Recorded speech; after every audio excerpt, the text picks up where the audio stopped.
ನಮಸ್ಕಾರ ಪೋಷಕರೇ, ನನ್ನ ಹೆಸರು ವಿಜಿತಾ ಆರ್ ಅಂತ. ನಾನು ಮೋಕ್ಷಗುಂಡ ವಿಶ್ವೇಶ್ವರಯ್ಯ ವಿದ್ಯಾಮಂದಿರದಲ್ಲಿ ಆಂಗ್ಲ ಶಿಕ್ಷಕಿಯಾಗಿ ಕಾರ್ಯವನ್ನು ನಿರ್ವಹಿಸ್ತಾ ಇದ್ದೇನೆ. ಈ ದಿನ ನಿಮ್ಮ ಮುಂದೆ ವಿಡಿಯೋದಲ್ಲಿ ಕಾಣಿಸ್ಕೊಳ್ಳೋ ಉದ್ದೇಶ ಇಷ್ಟೇನೆ. ಈಗಿನ ಕಾಲದಲ್ಲಿ ತಂತ್ರಜ್ಞಾನ ಅನ್ನುವಂಥದ್ದು ಎಲ್ಲಾ ಕ್ಷೇತ್ರಗಳಲ್ಲೂ ಸಹ ಬಳಕೆ ಆಗೋದನ್ನ ಕಾಣಬಹುದು. ವಿಶೇಷವಾಗಿ ಶಿಕ್ಷಣ ಕ್ಷೇತ್ರದಲ್ಲಿ ಅದರ ಅವಶ್ಯಕತೆ ಅಧಿಕವಾಗಿದ್ದು, ಮಕ್ಕಳ ನೋಡ್ಬೇಕು ಈ ಬೋರ್ಡ್ ಅಂದ್ರೆ ನಾವು ಓದುವಂತ ಸಂದರ್ಭದಲ್ಲಿ ಬಳಸುತ್ತಿದ್ದಂತಹ ಬೋರ್ಡು. ಈ ಬೋರ್ಡಲ್ಲಿ ನಾವು ಚಾಕನ್ನ ಬಳಸ್ತಾ ಇದ್ವಿ. ಮಗು ಕೇಳಿಸ್ಕೊಳ್ತಾ ಇತ್ತು, ಆಲಿಸಿಕೊಳ್ಳುವುದರ ಮೂಲಕ ಮಾತ್ರ ಕಲಿತಾ ಇತ್ತು. ನಮ್ಮ ವಿಷಯಕ್ಕೆ ಬರೋಣ. ಈ ಸ್ಮಾರ್ಟ್ ಕ್ಲಾಸ್ ಹೇಗಿರುತ್ತಪ್ಪ ಅಂದ್ರೆ ನೋಡಿ, ನಮ್ಮ ಶಾಲೆಯಲ್ಲಿ ಅಳವಡಿಸಿರುವಂತಹ ಸ್ಮಾರ್ಟ್ ಕ್ಲಾಸ್. ಈ ಸ್ಮಾರ್ಟ್ ಕ್ಲಾಸಿನ ಒಂದು ಇಷ್ಟು ನೋಟಿಗೆ ಇಷ್ಟು ಸುಂದರವಾಗಿರುವಂತಹ ಒಂದು ಸಾಧನವಾಗಿದ್ದು, ಇದಕ್ಕೆ ನಮ್ಮ ಶಾಲೆಯಲ್ಲಿ ಇನ್ವೆಸ್ಟ್ ಮಾಡಿರುವಂತಹ ಅಂದ್ರೆ ವೆಚ್ಚ ಮಾಡಿರುವಂತಹ ಒಂದು ಹಣ ನಗದು ಎಷ್ಟಪ್ಪ ಅಂದ್ರೆ 1 ಕೋಟಿ ರೂಪಾಯಿ. 1 ಕೋಟಿ ರೂಪಾಯಿ ಅನ್ನು ಭರಿಸುವಂತಹ ಧನಿಕ ಸಂಸ್ಥೆಗಳು ನಮ್ದಲ್ಲ. ಆದ್ರೆ ಈ ಒಂದು 1 ಕೋಟಿ ರೂಪಾಯಿಯನ್ನ 5 ಕಂತುಗಳಲ್ಲಿ ಅಂದ್ರೆ ವರ್ಷಕ್ಕೆ 20 ಲಕ್ಷ ರೂಪಾಯಿಯನ್ನ ನೀಡುವುದರ ಮೂಲಕ ನಮ್ಮ ಶಾಲೆ ಮಕ್ಕಳ ಶೈಕ್ಷಣಿಕ ಅಭಿವೃದ್ಧಿಗೆ ಒಂದು ಸಾಧನವನ್ನಾಗಿ ಮಾಡಿಕೊಟ್ಟಿದೆ. ನಮ್ಮ ಶಾಲೆಯಲ್ಲಿ 2022ರಿಂದ ಸ್ಮಾರ್ಟ್ ಬೋರ್ಡ್ಗಳನ್ನು ಅಳವಡಿಸಲಾಗಿದ್ದು, ಇದರ ಉಪಯೋಗವನ್ನು ಕಳೆದ 3 ವರ್ಷಗಳಿಂದ ನಮ್ಮ ವಿದ್ಯಾರ್ಥಿಗಳು ಪಡೆಯುತ್ತಾ ಬಂದಿರುತ್ತಾರೆ. ಇಂತಹ ಒಂದು ಸಂದರ್ಭದಲ್ಲಿ ಹೆಚ್ಚಿನ ಪೋಷಕರಿಗೆ ನಮ್ಮ ಶಾಲೆಯಲ್ಲಿ ಬಳಸುವಂತಹ ಸ್ಮಾರ್ಟ್ ಬೋರ್ಡ್ಗಳ ಮಾಹಿತಿ ತಿಳಿದಿರುವುದಿಲ್ಲ. ಪ್ರಸಕ್ತ ಈ ವಿಡಿಯೋದ ಉದ್ದೇಶ ಏನಪ್ಪಾ ಅಂದ್ರೆ, ಪ್ರತಿಯೊಬ್ಬ ಪೋಷಕರಿಗೂ ಸಹ ಈ ತಂತ್ರಜ್ಞಾನ ಅಳವಡಿಕೆಯ ಬಗ್ಗೆ ಮಾಹಿತಿಯನ್ನು ಮೂಡಿಸಿ LKGಯಿಂದ ಪ್ರಾರಂಭ ಮಾಡಿರುವಂತಹ ಈ ಸ್ಮಾರ್ಟ್ ಕ್ಲಾಸ್ ಅನ್ನು ನಾವು ಪ್ರೌಢಶಾಲಾ ಹಂತದವರೆಗೂ ಪ್ರತಿಯೊಂದು ಕೋಣೆಗಳಲ್ಲೂ ಈ ಸ್ಮಾರ್ಟ್ ಕ್ಲಾಸ್ ಬೋರ್ಡ್ ಅನ್ನು ಅಳವಡಿಸಿದ್ದೀವಿ. ಇದರ ಮೂಲಕ ಕೇವಲ LKG ಮಕ್ಕಳಿಗೆ ಮಾತ್ರ ಆಕರ್ಷಕವಾಗಿ ಶಿಕ್ಷಣ ಕೊಡೋದು ನಮ್ಮ ಉದ್ದೇಶ ಅಲ್ಲ. ಪ್ರೌಢಶಾಲಾ ಹಂತದಲ್ಲೂ ಸಹ ನಾವು ಆಕರ್ಷಕವಾದ ಶಿಕ್ಷಣವನ್ನು ಕೊಡಬೇಕು. ಅದೇ ರೀತಿಯಲ್ಲಿ ಅವರ ಒಂದು ಶೈಕ್ಷಣಿಕ ಮಟ್ಟವನ್ನು ಹೆಚ್ಚು ಮಾಡಬೇಕು ಅನ್ನೋ ಉದ್ದೇಶ ಒಂದಾಗಿದ್ದು, ಈ ಒಂದು ಸ್ಮಾರ್ಟ್ ಕ್ಲಾಸ್ ಆಗಿಂದ ಹೇಳಿದಾರಪ್ಪ ಸ್ಮಾರ್ಟ್ ಕ್ಲಾಸ್ ಇದರಲ್ಲಿ ಏನಿದೆ ಅನ್ನೋ ಪ್ರಶ್ನೆಗಿಂತ ಏನಿಲ್ಲ ಅಂತ ಕೇಳಿ. ಮೊದಲು ಸ್ಮಾರ್ಟ್ ಕ್ಲಾಸ್ ಅಂದ್ರೆ ಓಪನ್ ಮಾಡಿದ ತಕ್ಷಣ ನಮಗೆ ಸಿಗುವಂತದ್ದು ವಿಶೇಷವಾಗಿರುವಂತಹ ಕಲರ್ಫುಲ್ ಆಗಿರುವಂತಹ ಆಕರ್ಷಕವಾಗಿರುವಂತಹ ಒಂದು ಇಂಡೆಕ್ಸ್ ಪೇಜ್, ಪ್ರಸ್ತಾವನೆಯ ಒಂದು ಪೇಜ್ ಅನ್ನ ನೋಡ್ತೀವಿ. ಮಗು ನೋಡೋದಕ್ಕಿಂತ ಕೇಳಿಸ್ಬೇಕು, ನೋಡ್ಬೇಕು. ಇದರಿಂದ ಮಾತ್ರ ಕಲಿಕೆ ಅನ್ನೋದು ತುಂಬಾ ದೀರ್ಘ ಸಮಯದವರೆಗೆ ಉಳಿಯುತ್ತೆ, ನೆನಪಿನಲ್ಲಿ ಉಳಿಯುತ್ತೆ.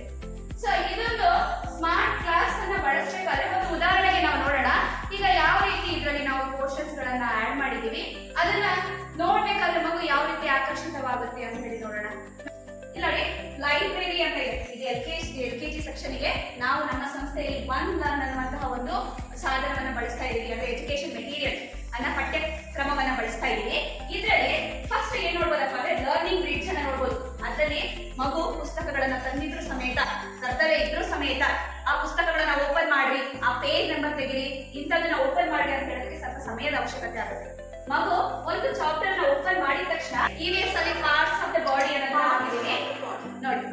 ಈ ಒಂದು ಪೇಜ್ ನಾವು ಮಕ್ಕಳಿಗೆ ತೋರಿಸಿದ್ರೆ ಸಾಕು, ಈಸಿಯಾಗಿ ಆ ಮಗು ಪುಸ್ತಕವನ್ನ ಓಪನ್ ಮಾಡುತ್ತೆ, ಸಣ್ಣ ಪಾಡಿಗೆ ತಾನು ಅಭ್ಯಾಸವನ್ನ ಮಾಡುತ್ತೆ. ಇದು ಕೇವಲ ಚಿತ್ರಗಳಲ್ಲಿ ಮಾತ್ರ ದೊರಕೋದಿಲ್ಲ ನಿಮಗೆ, ಇದರಲ್ಲಿ ಏನೋ ಸಂಭಾಷಣೆಯೂ ಸಹ ಇರುತ್ತೆ. ಮಗು ಇದನ್ನ ನೋಡಿದಾಗ ಈಸಿಯಾಗಿ ಅರ್ಥವನ್ನ ಮಾಡ್ಕೊಳ್ಳುತ್ತೆ. ಇದು ಪಠ್ಯಕ್ಕೆ ಸಂಬಂಧಿಸಿದ ವಿಚಾರವಾದ್ರೆ, ಪಠ್ಯೇತರ ವಿಷಯವನ್ನ ನೋಡಿದ್ರೆ ನಾವು ನೋಡಬಹುದು. ಒಂದು ಉದಾಹರಣೆಗೆ ಒಂದು ಸ್ಟೋರಿನ ಹಾಕ್ತಿದೀನಿ, ತೆನಾಲಿ ರಾಮ ಅಂತ ಹೇಳಿ.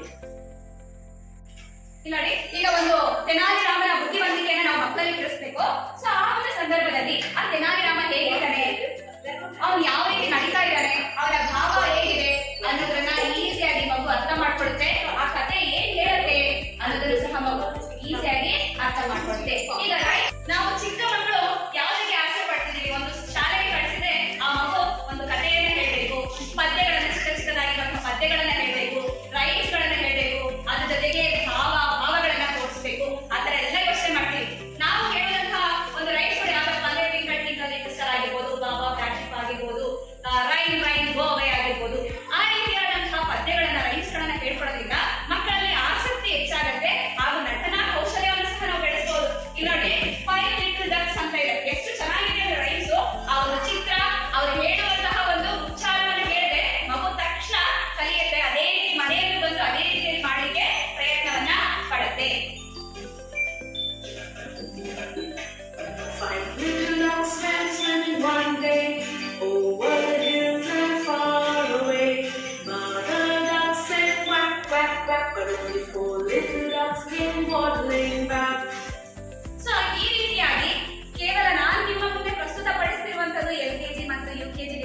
ಮಕ್ಕಳಿಗೆ ಅನ್ಕೊಂಡ್ರೆ ನೀವು ಬರೀ LKG UKG ಮಕ್ಕಳಿಗೆ ಇಷ್ಟೊಂದು ಚೆನ್ನಾಗಿರುವಂತಹ ಒಂದು ವೈವಿಧ್ಯಮಯವಾಗಿರುವಂತಹ ಒಂದು ವಿಷಯಗಳು ಇದರಲ್ಲಿ ಅಡಕವಾಗಿದೆ ಅಂದ್ರೆ ನೀವು ಯೋಚನೆ ಮಾಡಿ ಮುಂದೆ ಮುಂದೆ ತರಗತಿಗಳಿಗೆ ಹೋಗ್ತಾ ಮಗು ಕಲಿಕೆಯಲ್ಲಿ ಕೇಂದ್ರೀಕರಿಸುತ್ತೆ, ಆಸಕ್ತಿ ವಹಿಸುತ್ತೆ, ಬೇರೆ ಮಕ್ಕಳೊಂದಿಗೆ ಸ್ಪರ್ಧೆಗೆ ಇಳಿಯುತ್ತೆ. ಎಲ್ಲ ಸರ್ವಾಂಗೀಣ ಅಭಿವೃದ್ಧಿಯನ್ನ ಸಾಧಿಸಲಿಕ್ಕೆ ಈ ಸ್ಮಾರ್ಟ್ ಕ್ಲಾಸ್ ಅನ್ನುವಂಥದ್ದು ಒಂದು ರೀತಿಯ ಅದ್ಭುತವಾಗಿರುವಂತಹ ಸಾಧನ ಅಂತ ಹೇಳೋದ್ರಲ್ಲಿ ತಪ್ಪಾಗಿರೋದಿಲ್ಲ. ಇನ್ನೊಂದು ಸರಿ ನಿಮಗೆ ನಾನು ಹೇಳ್ತಾ ಇದ್ದೀನಿ, ನಮ್ಮ ಶಾಲೆ ಶ್ರೀ ಮೋಕ್ಷಗುಂಡಂ ವಿಶ್ವೇಶ್ವರಯ್ಯ ವಿದ್ಯಾಮಂದಿರ ಶಾಲೆ ಸ್ಮಾರ್ಟ್ ಕ್ಲಾಸ್ ಒಂದರಿಂದ ಮಾತ್ರ ಅಲ್ಲ, ನುರಿತವಾದಂತಹ ತರಬೇತಿಯನ್ನು ಪಡೆದಿರುವಂತಹ ಶಿಕ್ಷಕರಿಂದಲೂ ಸಹ ಟೀಚಿಂಗ್ ಅಂದ್ರೆ ಕಲಿಕೆಯನ್ನ ಮಾಡಿಕೊಳ್ಳಲಾಗುತ್ತೆ ಅಂತ ಹೇಳೋದ್ರಲ್ಲಿ ನಾನು ಹೆಮ್ಮೆಯನ್ನ ಪಡ್ತೀನಿ. ಇವೆಲ್ಲವೂ ಶಾಲೆಯಲ್ಲಿ ಏನ್ ಕಲಿಯುತ್ತೆ, ಹೇಗೆ ವರ್ತಿಸುತ್ತೆ, ಅದನ್ನ ನೀವು ಈ ಸ್ಮಾರ್ಟ್ ಕ್ಲಾಸ್ ಒನ್ ಲರ್ನ್ ಅನ್ನುವಂತಹ ಒಂದು ವಿಷಯದನ್ನ ನಿಮ್ಮನ್ನೂ ಸಹ ಪೋಷಕರನ್ನೂ ಸಹ ಇದರಲ್ಲಿ ಏನ್ ಮಾಡಿರ್ತಾರೆ ಅಂದ್ರೆ ಸೇರಿಸಿರ್ತಾರೆ. ಸೊ ನಿಮಗೆ ಯಾವ್ದಾದ್ರು ಡೌಟ್ಗಳನ್ನ ಸಂಶಯವಿದ್ರೆ ಶಿಕ್ಷಕರೊಂದಿಗೆ ಮುಕ್ತವಾಗಿ ನೀವು ಚರ್ಚೆಯನ್ನ ಮಾಡಬಹುದು. ಹೀಗೆ ನಮ್ಮ ಸ್ಮಾರ್ಟ್ ಕ್ಲಾಸ್, ನಮ್ಮ ಶಾಲೆ, ನಮ್ಮ ಶಿಕ್ಷಕರ ಬಗ್ಗೆ ನಿಮಗೆ ಹೆಚ್ಚಿನ ಮಾಹಿತಿ ಏನಾದರೂ ಅವಶ್ಯಕತೆ ಇದ್ರೆ ದಯವಿಟ್ಟು ಒಮ್ಮೆ ನಮ್ಮ ಶಾಲೆಗೆ ಭೇಟಿ ಕೊಡಿ ಹಾಗೂ ಒಮ್ಮೆ ನಮ್ಮ ಶಾಲೆಯ ವಾತಾವರಣವನ್ನ ವೀಕ್ಷಿಸಿ. ಅದರ ಮೂಲಕ ನಮ್ಮ ಮಕ್ಕಳ ಒಂದು ಶೈಕ್ಷಣಿಕ ಪ್ರಗತಿಯನ್ನ ಮುಂದುವರಿಸೋಣ. ಅದೇ ರೀತಿ ಈ ಒಂದು ಸ್ಪರ್ಧಾತ್ಮಕ ಪರೀಕ್ಷೆಗೆ ನಮ್ಮ ಮಕ್ಕಳನ್ನ ಸಿದ್ಧ ಮಾಡುವಂತಹ ಜವಾಬ್ದಾರಿ ಪೋಷಕರದು ಶಿಕ್ಷಕರದು ಆಗಿರುವುದರಿಂದ ಇಬ್ಬರು ಸಹಕರಿಸೋಣ ಅಂತ ಹೇಳ್ತಾ ಮತ್ತೊಮ್ಮೆ ತಮ್ಮೆಲ್ಲರಿಗೂ ನಮಸ್ಕಾರ.